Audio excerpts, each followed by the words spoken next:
Bonjour, pendant 1 heure, avec Samira, on va prendre le temps de vous faire découvrir l'association Pierre d'Angle qui vient donc en aide aux sans-abri.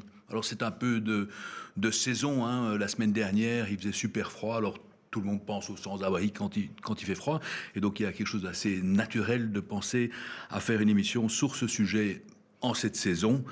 Et peut-être d'abord dire Pierre d'Angle, c'est un drôle de mot. Hein, notre association n'est pas terriblement connue, donc il vaut la peine d'expliquer. Pierre d'Angle, c'est la pierre dans un mur, dans 2 murs, qui fait que le mur est stabilisé.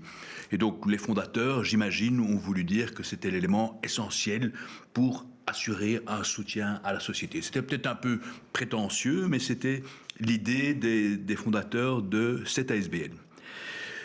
Alors, qu'est-ce qu'on fait? On fait de l'accueil que nous on appelle basse seuil. Basse seuil, c'est un mot un peu de jargon du secteur, mais c'est pour dire que c'est de l'accueil comme ça.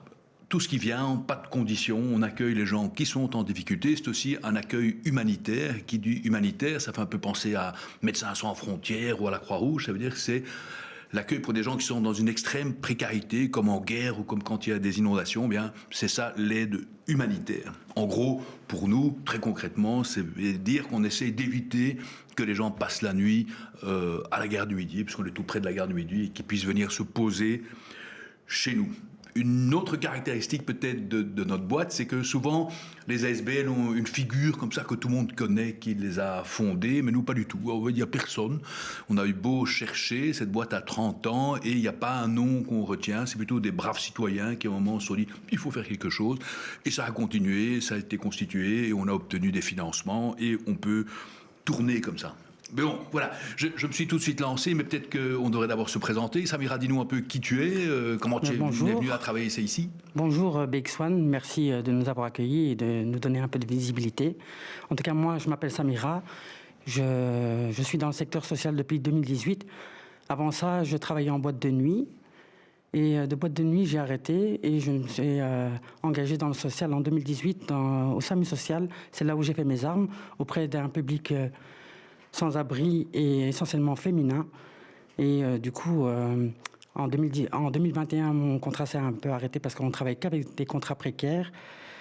Et c'est ça qui est aussi paradoxal, de travailler avec des précaires en travaillant en tant que travailleur précaire. Et du coup, je me suis dirigé vers Pierre d'Angle. Et depuis, j'ai commencé là en 2021. Et en 2021, j'ai fait des petits remplacements qui s'est amené à des petits contrats. Et depuis 2023, je suis en contrat CDI en tant qu'éducatrice de nuit. En fait, les boîtes de nuit et le travail de nuit à Pierre d'Angle, tu es vraiment une spécialiste de la nuit. Hein.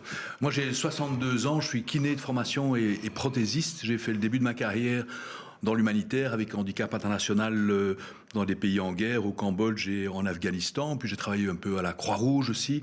J'ai même fait un petit détour par les médias. J'ai travaillé à la Libre Belgique. Et puis après, j'ai travaillé dernièrement dans un grand centre pour personnes handicapées à la Clairière. Donc beaucoup de handicap dans ma carrière. Et puis, depuis quelques années, je travaille à Pierre d'Angle. C'est une sorte de fin de carrière dans un tout autre secteur que je découvre encore et qui me plaît beaucoup. D'ailleurs, Vincent, tu pourrais un peu plus en dire sur Pierre d'Angle. C'est quoi ses missions, ses valeurs? Les valeurs de Pierre d'Angle, elles tiennent en 3 mots. Hein. C'est gratuité, anonymat et inconditionnalité. Gratuité, ça tombe un peu sous le sens, et les sans-abri n'ont pas un bal, donc tout ce qu'on offre est gratuit. Anonymat, ça veut dire qu'on leur demande pas de sortir une carte d'identité et de décliner une véritable identité. On leur demande juste, quand ils viennent, de toujours s'inscrire sur le même nom pour nos statistiques et qu'on puisse s'y retrouver. Le dernier mot plus intéressant, c'est inconditionnalité. Ça veut dire qu'on ne pose pas de conditions. On leur dit pas, on te donne un lit, mais tu dois aller voir un assistant social. On te donne un lit, mais il faut que tu entreprennes une cure ou que sais-je. Non, on les accueille comme ils sont, dans leur état, en leur disant, ok, vous pouvez venir. On a comme caractéristique d'être vraiment au cœur de Bruxelles et du vieux Bruxelles. On est dans les Marolles, et plus précisément dans le quartier de la Querelle. Donc c'est vraiment le bas des Marolles. Et le public qu'on accueille, moi quand j'ai commencé, j'imaginais tomber sur des Bruxellois avec un accent comme ça, un peu pochetron, avec une petite charrette qu'ils tirent derrière eux, etc. C'est une image un peu romantique du sans-abri. Dans les faits, on a un peu un public comme ça, mais pas beaucoup. On a beaucoup plus un public international, en errance et qui bouge. Et puis on a aussi des femmes, même si nos dortoirs sont mixtes. On accueille malgré tout des femmes qui sont mises proches du local des éducateurs et donc elles se sentent en sécurité et elles sont bienvenues. Les femmes sont en minorité là-bas. On est aussi un centre d'hébergement d'urgence.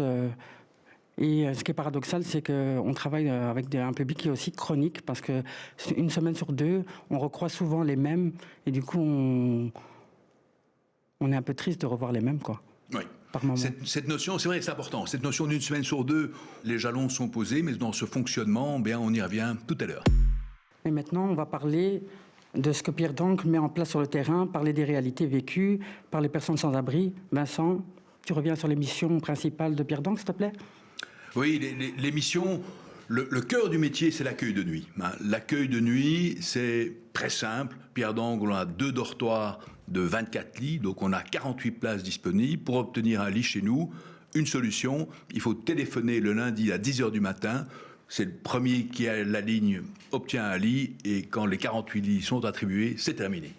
Ça peut paraître un peu cruel, vous dites, mais les pauvres sans-abri, ils n'ont pas de téléphone, comment font-ils, etc. Mais oui, enfin, bon, on préférerait le faire à la porte, mais jusqu'à la porte, c'est ingérable. On peut avoir 200, 300 personnes qui attendent devant la porte, et il y a des bagarres, il y a des tensions, et soyons clairs, les voisins ne supportent pas ça, et ils ont bien raison, c'est ingérable, et donc on a opté depuis quelques années à faire l'attribution de lits par téléphone, et ça fonctionne pas mal. Très techniquement, ils peuvent appeler sur un numéro fixe, qui est payant, mais ils peuvent aussi appeler sur WhatsApp, qui est gratuit. Donc, on peut imaginer que pas mal de sans-abri peuvent à un moment interpeller quelqu'un dans la rue ou bien choper un Wi-Fi gratuit quelque part et nous appeler. Et donc, c'est comme ça qu'on obtient les lits pour la semaine. Ils arrivent le lundi soir à 20h. Qu'est-ce qu'ils ont ? Ben, on leur attribue un lit, on leur demande de mettre leur bagage en sécurité, de juste récupérer ce dont ils ont besoin. Et ils peuvent alors avoir un repas chaud qui leur est servi, prendre une douche et puis dormir jusqu'au lendemain matin. Et à 8h, ils doivent sortir. Pourquoi ils doivent sortir ? Mais je dirais un peu pour 2 raisons. Première raison, ben, c'est que ce n'est pas une maison d'accueil, c'est-à-dire c'est pour les dépanner, mais la journée, il faut qu'ils prennent la route, qu'ils trouvent des solutions, qu'ils se battent pour trouver du boulot, régulariser leur situation ou que sais-je. Et nous, très opérationnellement, dès 8h, on nettoie. On nettoie de fond en comble 48 personnes qui sont dans un petit espace. On est dans les Marolles, les lieux sont exigus. Il faut nettoyer consciencieusement parce qu'à 13h30 débute une autre activité qui est très particulière à Pierre d'Ancre, ce sont les siestes. C'est-à-dire qu'il y a des gens qui n'ont pas obtenu un lit pendant la nuit, qui ont zoné pendant la nuit, on leur permet de venir se poser à Pierre d'Ancre pour se reposer, pour bénéficier, si possible, c'est pas une garantie, mais des restes de repas de la veille, et également pouvoir prendre une douche et se reposer. Ils peuvent rester comme ça jusqu'à la fin de l'après-midi, jusqu'à 18h, 18h30. 18h30, qu'est-ce qu'on fait ? Renettoyage, évidemment, pour à 20h être prêt à réaccueillir. Donc c'est un métier très simple, notre rythme il est comme ça, et il est comme ça 365 jours par an. Ça veut dire le jour de Noël, le jour de Pâques, le jour de Nouvel An, on est ouvert, on accueille. Le jour de l'Aïd, pareil, on est toujours ouvert toute l'année pour cet accueil inconditionnel et gratuit. Il y a bien sûr un autre métier, c'est le métier d'accompagnement social, et essayer d'aider les personnes à sortir de là et à obtenir un logement. Donc on a un service Relais Habitat qui nous permet d'accompagner les personnes autant que possible vers un retour au logement. Soyons clairs, notre cœur de métier, c'est l'hébergement de nuit. On aimerait bien faire plus pour l'aiguillage vers du logement, mais on est limité en ressources humaines, nos budgets sont limités, et donc ce n'est pas notre force d'accéder au logement. Il y a plutôt d'autres partenaires, des associations sœurs, qui font ça, et qui font ça très bien.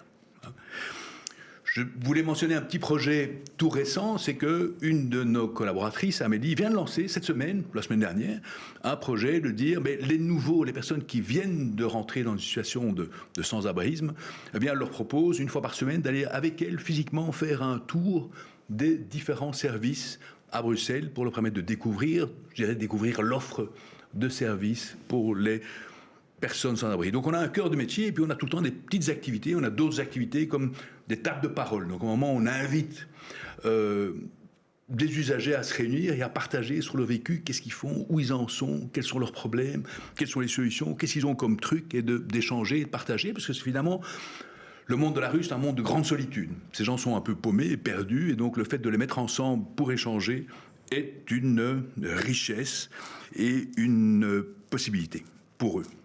Mais toi aussi, Samira, tu as lancé un projet qui te tient à cœur et qui est tout à fait porteur dans le quartier. Dis-nous un peu plus sur Cohésion Nous. Oui, Cohésion Nous, parce que ce titre-là, parce qu'on parle toujours de cohésion sociale, on parle aussi de toujours du mieux vivre ensemble. Qu'est-ce que c'est finalement le mieux vivre ensemble? La philosophie veut adhérer qu'on n'exclut personne, mais les sans-abri, c'est une réalité, c'est les plus exclus de la société. Et du coup, je me suis intéressé à cette minorité de personnes sans-abri qui fréquentent nos centres en leur posant en informel la question « Mais qu'est-ce que tu fais de tes journées? Tu le passes où ?» Et parce que la majorité des sans-abri, en journée, fréquentent les centres de jour. Et je me suis questionné sur ceux qui ne fréquentent pas ces centres. Et pourquoi? Parce que certains m'ont répondu que ça renvoyait une image négative de leur estime, qu'il y avait peut-être trop de violence pour eux, qu'ils ne voulaient pas être associés à des sans-abri. Et du coup, l'idée est venue comme ça, de se dire, travaillons avec le quartier, permettons aux gens sans-abri de fréquenter des espaces citoyens comme les maisons de quartier. Pourquoi pas? Parce que ça reste des citoyens malgré leur situation précaire de sans-abri, sans toit. Et aussi le fait peut-être de changer les mentalités et de rappeler aux gens en général dans la société que ça peut arriver à tout le monde d'être à la rue et que c'est un accident de parcours. Et justement, ce projet vise à déconstruire les stéréotypes et préjugés qu'on peut avoir sur les personnes sans-abri. Et aussi dire qu'il peut y avoir des belles initiatives de solidarité, qu'on peut faire des choses ensemble dans le quartier et que ça peut redonner espoir à certains aussi et que ça remonte leur estime de soi et qu'ils sont capables de faire des choses aussi. Et Ok, voilà. très bien. Mais écoute, ce projet, il faut qu'on fasse autre chose qu'uniquement donner des lits. Hein. Donc il faut qu'on tisse des liens, qu'on tende la main aux gens du quartier. Et donc je pense que c'était parfait pour boucler cette deuxième séquence. On va en faire une courte pause. Et après, on va aller plus encore dans le quotidien de l'association. Mais je vois que tu fais un petit geste, encore un truc à dire? Oui, je voulais rajouter encore, et je voudrais aussi remercier la région qui a mis en place un projet dans le quartier La Querelle, parce qu'il va y avoir un renouvellement des espaces publics et tout. Et du coup, il y a une petite enveloppe qui s'est dégagée pour des initiatives citoyennes qui s'appelle le Made in Querelle. C'est grâce à eux que j'ai pu lancer mon projet et être subventionné. Et je tiens aussi à remercier la maison de quartier qui met à disposition ses locaux aussi, l'espace, pour qu'on puisse se réunir avec les habitants et le public sans-abri pour se mettre ensemble et discuter, échanger. Et voilà. Et d'ailleurs, la première édition a eu lieu le 17 novembre, où j'ai pu faire visiter Pierre d'Angle aux habitants qui ne s'attendaient pas à ce petit espace qu'on pouvait accueillir autant de personnes, parce qu'il faut reconnaître que Pierre d'Angle est assez exigu. Et du coup, beaucoup étaient étonnés que c'était bien entretenu, et voilà quoi. Les gens ne s'imaginent pas le boulot que ça représente pour que ce soit bien et bien entretenu. Alors, on va revenir à cela tout de suite quand on va aller plus dans le métier quotidien de Pierre d'Angle. Merci Samira pour cela. Ok, alors moi je suis le boss de Pierre d'Angle, donc je suis dans les bureaux, donc j'ai parlé un petit peu pour introduire et parler de ce qu'est l'institution, comment ça fonctionne, mais on va rentrer plutôt dans la réalité des réussites et des difficultés. Et toi tu es mieux placé que moi parce que tu fais les nuits à Pierre d'Angle. Alors Samira, raconte-nous comment ça fonctionne la vie de tous les jours. Qu'est-ce qui te plaît dans ton travail? Qu'est-ce qui est intéressant pour toi là-dedans? Moi je travaille de 20h de 19h30 à 20h à 8h du matin. Et du coup, ce qui me plaît le plus, c'est que c'est jamais les mêmes personnes qu'on accueille. On a souvent des nouveaux. Malheureusement, c'est triste. J'ai envie de dire que je suis content de voir de nouvelles têtes, mais pas dans ces conditions-là. Et du coup, ce qui me plaît, c'est l'accueil, c'est écouter les histoires. Parce qu'il ne faut pas oublier qu'avant d'être sans-abri, chacun a une histoire. J'ai déjà rencontré des gens qui ont été déjà avocats, journalistes ou... il n'y a pas si longtemps, on a accueilli une dame qui travaillait dans une agence immobilière et du coup, voilà quoi, ça peut arriver à tout le monde, comme je le rappelle encore une fois, de tomber à la rue.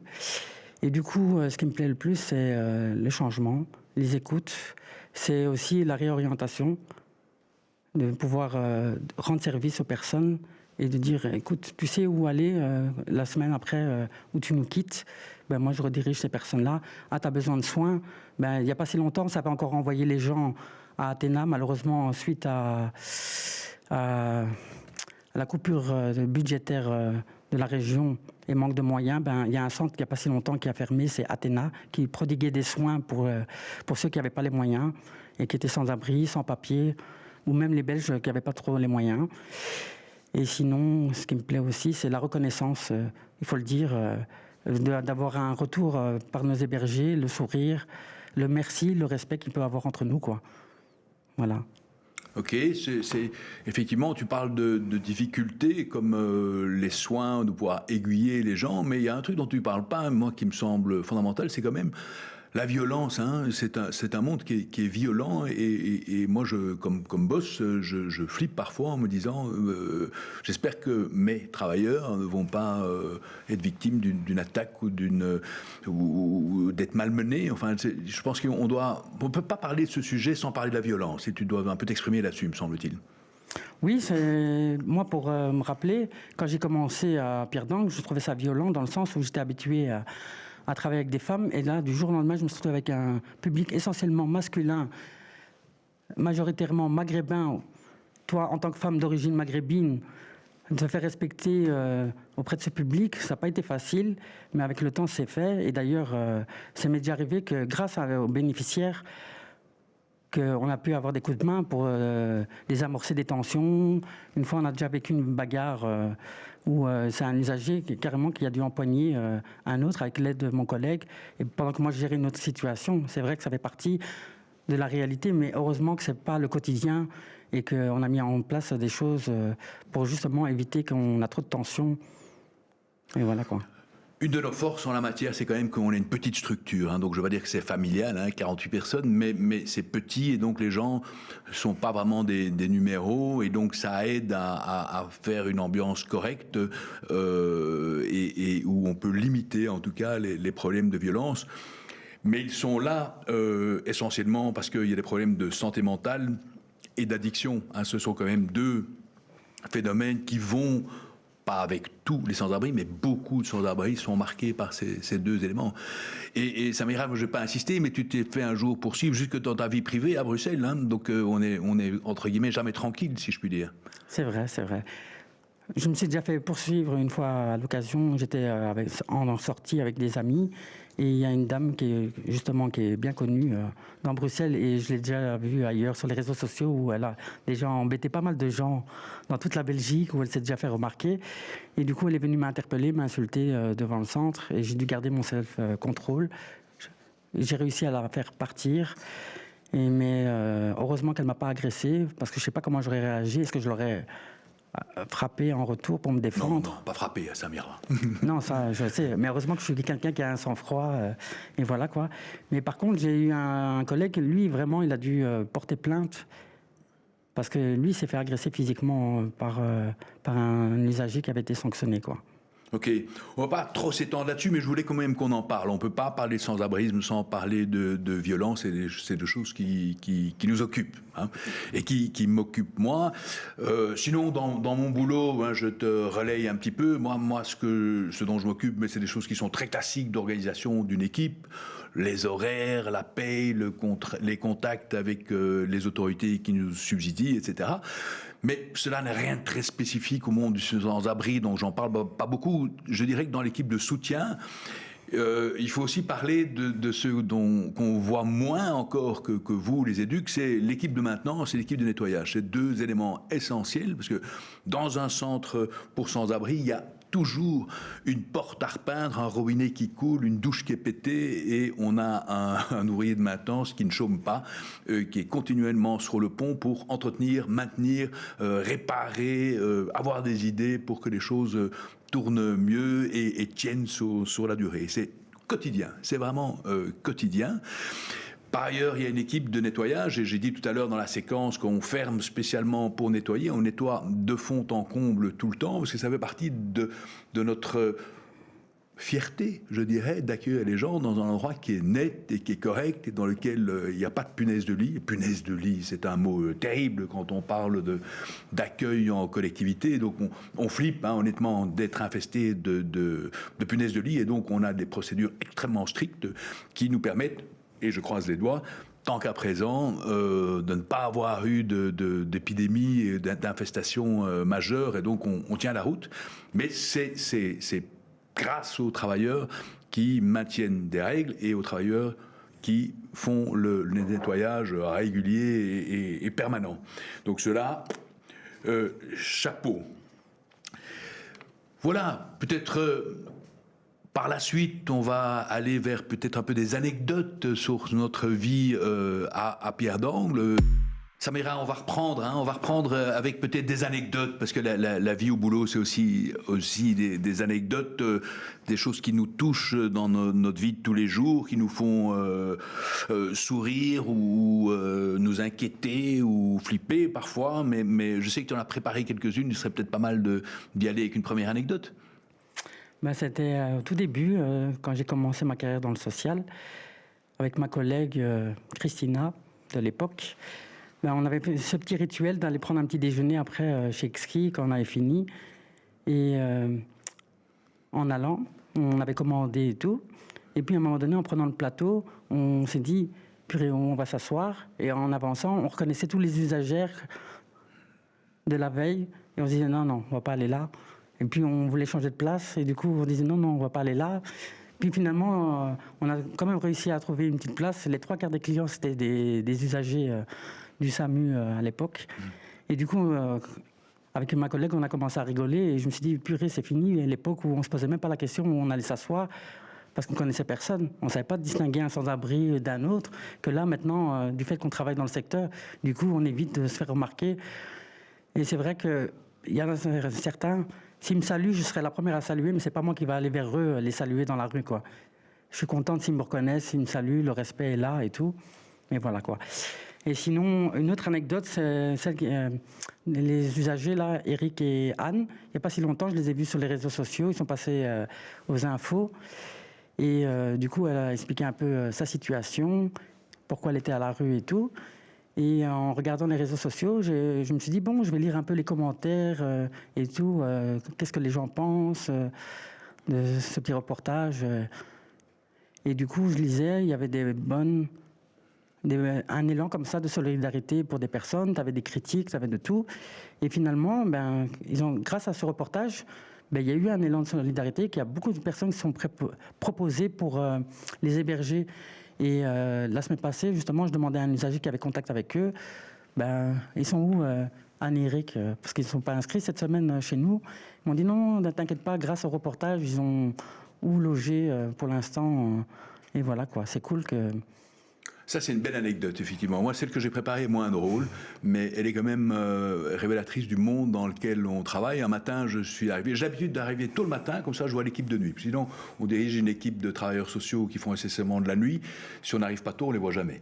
Donc, je viens faire le feedback de la nuit en arrivant tôt. Et au moment où j'arrive, on se rend compte qu'il y a un gars qui est resté calé dans les toilettes. Enfin, bref, on ouvre et il était décédé dans les toilettes. Donc, ça me frappe, évidemment. Hein, ça n'arrive pas tous les jours. C'est impressionnant. Et donc, je me renseigne après dans quelles circonstances il va être inhumé et tout. Et donc, je prends la décision, comme j'avais été marqué personnellement, d'aller au cimetière des Verts, pour le coup, pour son inhumation. Et je me suis retrouvé tout seul avec les pompes funèbres de la ville. Je me suis dit, waouh, c'est quand même... si je n'avais pas été, il n'y aurait eu personne, quoi. Il aurait été enterré tout seul. Je me dis, ça, c'est quand même des moments qui sont intenses dans ce type de secteur et qui réalisent quand même comme la vie peut être dure pour certains, ou en cas la mort aussi, pour le coup. J'en ai une autre qui est un peu plus rigolote quand même, c'est... on est évidemment dans un monde où, dans notre univers, où tout est sous-clé.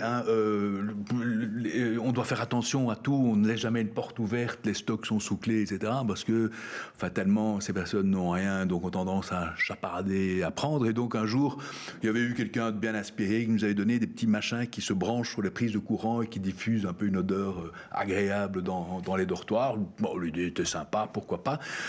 Et patatras, un jour, il y a un gars qui a rien trouvé de mieux que de piquer ce petit diffuseur. Mais c'est complètement absurde, évidemment, pour un sans-abri qui n'a pas de chez lui, qui n'a pas de prise de courant. Qu'est-ce qu'il peut foutre avec ça? Peut-être le vendre, j'en sais rien. Et donc ça, je trouvais plutôt rigolo comme anecdote. D'ailleurs, pour revenir là, l'enterrement, il ne faut aussi pas oublier de remercier Collectif Mort de la Rue. Ah oui. C'est vrai, oui, j'avais oublié ça. C'était aussi un peu pour ça que j'avais cette anecdote. Mais il y a un collectif à Bruxelles qui s'appelle le collectif des morts de la rue qui veille spécifiquement à honorer dignement et correctement les sans-abri, veiller à ce que les pompes funèbres soient contactées, qu'ils soient honorés, et qu'une fois par an, il y a une grande séance à l'hôtel de ville de Bruxelles où tous les noms des personnes de la rue qui sont décédées dans l'année écoulée sont cités, mentionnés et honorés. C'est une cérémonie qui est très émouvante et qui rappelle la rudesse au meurtre dans la rue. L'espérance de vie des gens dans la rue est extrêmement basse, évidemment. Ils sont mis à rude épreuve, santé difficile, addiction et autres. Et donc, on meurt tôt dans la rue. Et Mort de la rue est une super boîte pour ça. Ils sont vraiment... C'est des beaux partenaires, oui.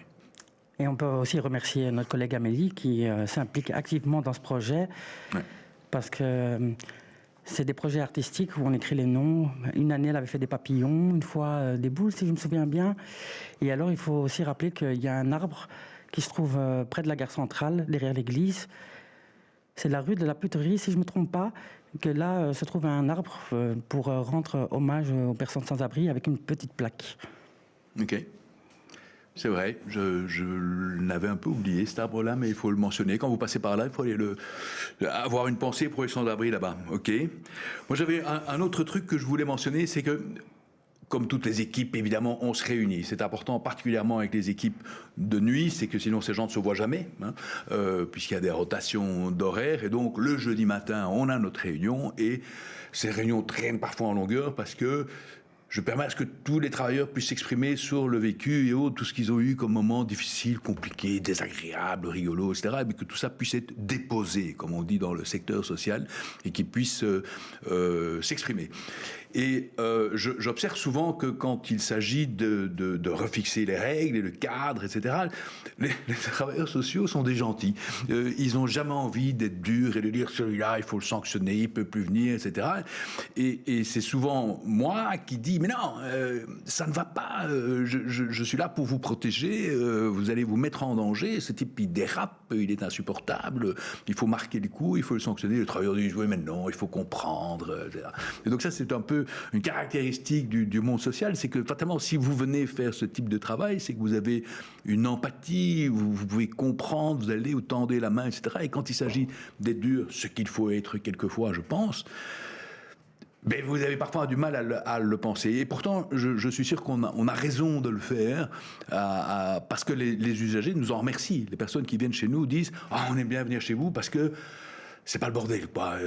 Il y a de l'ordre, il y a la méthode, et c'est là qui nous apaise. C'est ça qui nous permet de nous poser tranquillement et de souffler. » Pour reprendre, moi je pense qu'il serait intéressant d'élaborer un peu sur deux idées reçues. Il y a, pour moi, quand je dis dans ma sphère privée, avec des amis, je travaille maintenant dans le monde du sans-abri, il y a toujours deux trucs qui viennent. C'est, oui, c'est terrible quand il fait froid. Et surtout, maintenant, on me demande qu'est-ce qui se passe s'il fait froid, c'est embêtant, vous devez être submergé, qu'est-ce qui se passe? Et donc, c'est quoi l'idée reçue à propos de ça? Les gens pensent que souvent, les sans-abri, il faut ouvrir des places juste pendant les périodes de froid. Mais non, les sans-abri sont là toute l'année, qu'il y a aussi des périodes de chaud, de pluie, et qu'ils ont besoin aussi d'être logés à ces moments-là, quoi. Oui, enfin, on irait même plus loin. Bon, parfois il fait un peu froid à Bruxelles, mais on ne meurt pas de froid. Sorry de le dire comme ça, à Bruxelles, on peut se protéger. Les stations de métro sont ouvertes, mais le problème du sans-abrisme, c'est pas les quelques jours par an où il fait froid, c'est tout le temps, parce que les gens, enfin, c'est pas une vie que de vivre dehors, quoi, ou même dans des centres. Il faut trouver des solutions de logement. Et donc moi, j'essaie toujours de m'insurger, en fait, de dire, mais arrêtez de penser aux sans-abri quand il fait froid. Ce qu'ils ont besoin, c'est des endroits pour se poser. D'ailleurs, ça revient à notre service sieste dont je parlais tout à l'heure. On ouvre l'après-midi pour permettre aux gens de venir faire la sieste. Et en fait, quand on voit, ils ne viennent pas tellement dormir, faire la sieste. Ils viennent chercher un endroit où ils peuvent se poser tranquillement, sans être continuellement aux aguets, en veille, ne pas se faire voler, violer, emmerder, déplacer, etc. Ils viennent chez nous pour se poser, pour pouvoir charger leur GSM tranquillement, échanger dans un cadre serein, sans être sous cette pression continuelle de la rue. Donc c'est ça le monde de la rue, et donc il ne faut pas penser au sans-abri quand il fait froid, il faut penser au sans-abri tout le temps. Et ça m'évoque une chose. Moi, on se souvient que Macron, quand il a été élu, il a dit il n'y aura plus de sans-abri à la fin de mon mandat, de son premier mandat. Il n'y est pas arrivé. En Belgique, c'est un peu pareil. Hein. La Belgique a voté la déclaration de Lisbonne qui s'engage à ce qu'on atteigne le sans-abrisme en 2030. On n'est pas en 2030, mais je vois mal qu'on va atteindre ce objectif. On est en tout cas assez mal parti, parce qu'aujourd'hui, on a combien de sans-abri à Bruxelles? Il y a eu un dénombrement récemment. On était à près de plus de 10 000 recensés, mais en sachant que ça ne montre pas, c'est juste les chiffres qui montrent une partie de l'iceberg. Mais on ne connaît pas vraiment les chiffres exacts, mais c'est en constante augmentation, quoi. Et alors, je voudrais aussi rajouter l'idée qu'on reçoit aussi des sans-abri, c'est qu'on pense que tous les sans-abri sont violents ou alcooliques. Ben, pas du tout. Je pense que si on s'amuserait à faire des statistiques sur les personnes sans-abri et dire il y a autant d'alcooliques et les alcooliques recensés en Belgique ayant un logement, ben, je pense qu'il y a plus d'alcooliques avec un logement que sans logement, quoi. Pas mal, on essaiera de s'en souvenir. Il y a une autre, un autre, un peu tabou, comme non pas tabou, mais une idée reçue. Plutôt une idée reçue, c'est oui, enfin, vous travaillez pour les sans-abri, mais ces gens, ils veulent être comme ça, ils ont choisi de vivre comme ça, il n'y a rien à faire, c'est foutu. Qu'est-ce que tu penses de ce truc-là? Moi, Ben non, ceux qui ont vraiment choisi, ça reste une minorité, c'est vrai que ça existe, mais ça reste rien du tout, peut-être 1%, peut-être voire 2, grand max. Mais la réalité fait que non, pas du tout. C'est des accidents de parcours de vie, peut-être suite à la fin d'un bail où on ne retrouve pas de logement, qui peut amener à la rue un divorce, une perte de boulot. Et maintenant, avec les nouvelles mesures du gouvernement, je ne sais pas si on est prêt de faire diminuer les sans-abri, parce qu'on a coupé pour le social. Et du coup, plus les gens qui vont être exclus du chômage, qui vont se retrouver au CPS le temps qu'ils font leur demande, s'ils ne sont pas avec un propriétaire qui est conciliant pour avoir le loyer en retard, ben je ne sais pas comment ils vont se débrouiller s'ils n'ont pas mis de l'argent de côté, quoi. Oui, c'est vrai que quand on parle de sans-abrisme, il faut souvent parler de volonté politique. Hein. Donc, moi, ce que tu évoques me fait tout de suite penser à la crise ukrainienne, quand il y a eu le début de la guerre en Ukraine. Hop, on a ouvert les portes en Belgique, tout était possible, tout le monde a été logé, etc. Donc, quand on veut, c'est possible. C'est possible de trouver des solutions. Il faut une volonté politique de s'en sortir. Et ça, là, on ne la sent pas vraiment. Et aussi, dans le public sans-abri, il y a une réalité aussi, c'est qu'il y a pas mal de sans-papiers aussi. Tant que cette question n'est pas réglée, de régulariser les personnes, ben, ils seront toujours sans abri. Hein. Il y en a certains, c'est vrai, même sans papier, qui arrivent à se débrouiller en travaillant en black. Ils font partie de l'économie alternative et tout, qui arrivent à se loger ou à se débrouiller. Mais tant que cette question-là n'est pas prête à être réglée, ben, il n'y aura jamais de diminution pour 2030, tant espéré. Je vois que c'est plutôt utopiste. Oui.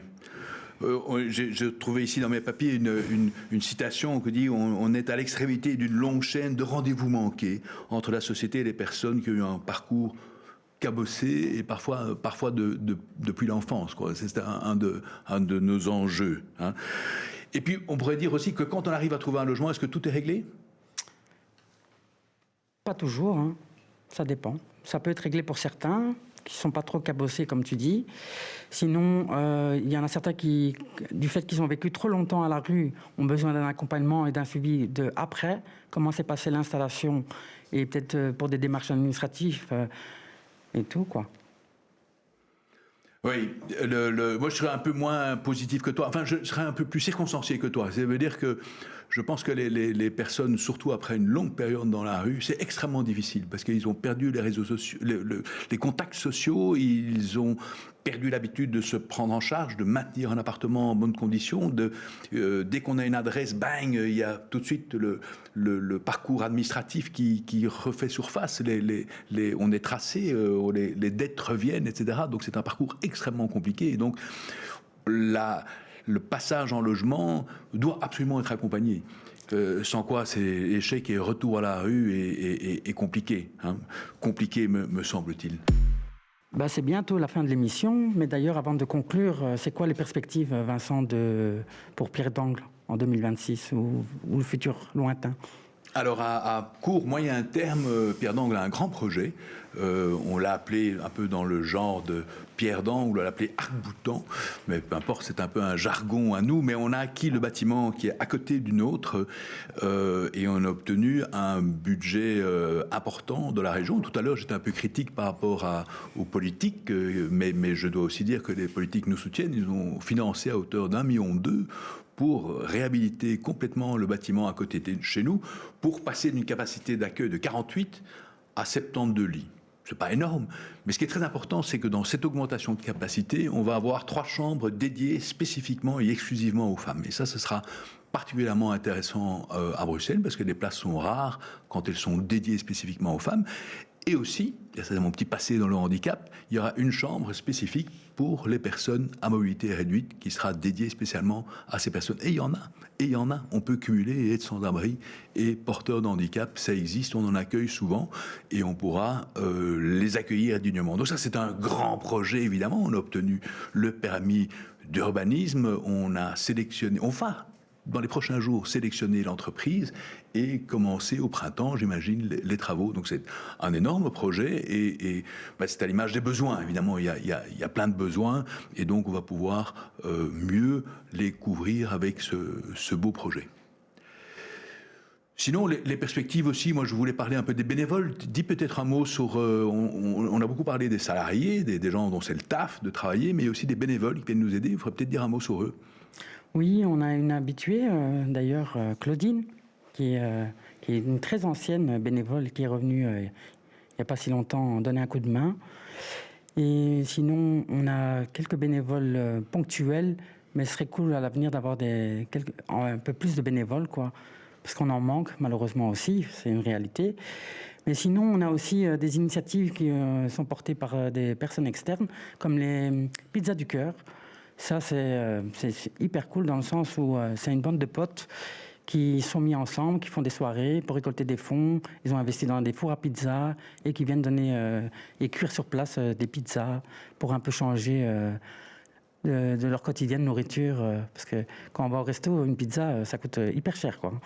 Et là, au moins, ils font profiter aux bénéficiaires une petite pizza et qui redonne le sourire, quoi. C'est vraiment, ils portent bien leur nom, les Pizzas du Cœur. Et sinon, on a aussi le Rotary. Le Rotary qui vient avec une fois par mois donner un poulet halal parce que ça correspond aux croyances de notre public, majoritairement maghrébin. Et du coup, là, ils viennent, poulet, avec des boissons, et ils distribuent. Et les usagers sont toujours heureux parce qu'ils ont mangé plus qu'assez, quoi. Il y a deux choses. On mange des pizzas ou du poulet, c'est sympa, mais c'est aussi parce que ça rompt la routine. Hein. Ça veut dire que c'est plus les travailleurs qui font le taf, mais c'est des gens qui viennent de l'extérieur, qui sont un peu candides, qui posent des questions, qui vont vers les usagers différemment de ce que vous le faites. Et donc, c'est un peu une bouffée d'oxygène et d'énergie particulière. Hein. Donc oui, effectivement, c'était bien de terminer cette présentation de Pierre d'Angle en parlant des bénévoles, parce c'est pas notre grande spécialité. Il y a des ASBL qui fonctionnent avec des armées de bénévoles, dont c'est la spécificité. À Pierre d'Angle, on en a, mais on n'est pas les champions du monde en bénévoles. On peut en accueillir plus, et c'est le genre de soutien dont on a besoin, ce dont on n'a pas besoin, parce qu'on l'a dit plusieurs fois, dans les Marolles, on est exigu, pas beaucoup de place. Il ne faut pas commencer à nous amener des bazars, des couvertures, des trucs et des broles, parce que c'est pas notre métier. On n'est pas habilité à les stocker, à les distribuer. Si on n'a pas ce qu'on reçoit en quantité pour tout le monde, on donne à quelques-uns, ça génère des conflits, ça génère des bagarres.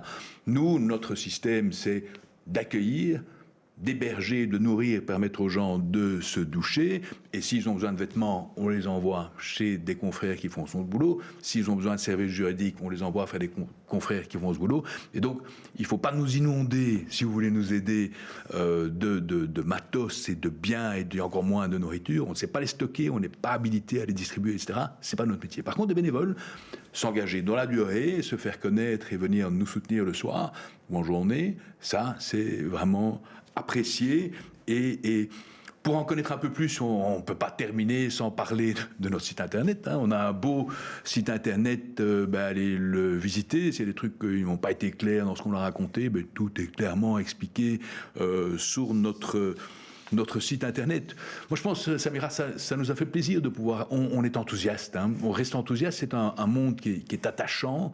Et peut-être un peu le mot de la fin, ce serait de dire mais pourquoi tu continues à faire ce travail? Qu'est-ce qui te motive? Et une espèce d'envol sur le plaisir que tu as à travailler à Pierre d'Angle.